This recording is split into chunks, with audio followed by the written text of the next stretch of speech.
Welcome to the first version of Just the Tip. Every week on Just the Tip, we're just gonna do a very quick tip. Get you in and out as fast as possible with a load of information.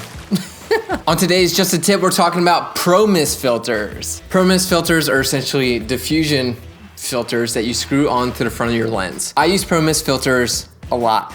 And the reason I use them is because I want to take that digital edge off my camera. I mean, I want my image to look more organic and more raw and kind of have a more film look. ProMist filters come in a range of intensity. You can go as low as 1/8 to 1/4 to 1/2, all the way up to 1 or 2, whatever it goes up to. But in my experience in using ProMist filters, I like to stay on the lower end of intensity, because when you start to get over 1/8 and over 1/4 and you're getting to like 1/2 in a full stop of ProMist, what you're getting into is more of a look that you're going for. It's like a dreamy look, a glowy look, more of like an 80s type feel to your video, and that's something that you don't really want. All I want out of this ProMist filter is just to take the edge off the digital sensor. What I'm gonna do real quick is I'm gonna screw on the 1/8 ProMist and the 1/4 that I own, and so you can just kind of see what it does to this particular image that you're looking at.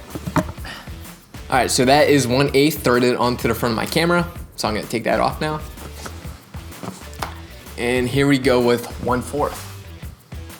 There we go with 1/4, and 1/4 is kind of just like getting to the point where it's overdoing it for me. You can see how my highlights on my face are like kind of like glowing and like not as sharp as they would be. So yeah, I'm gonna take it off. So those are ProMist filters, and these ones in particular are Tiffin. Sorry, I forgot to say that. No, I'm not sponsored by Tiffin because again, I barely have any subscribers and no one would pay me to or send me products for free because whatever. So that went super quick.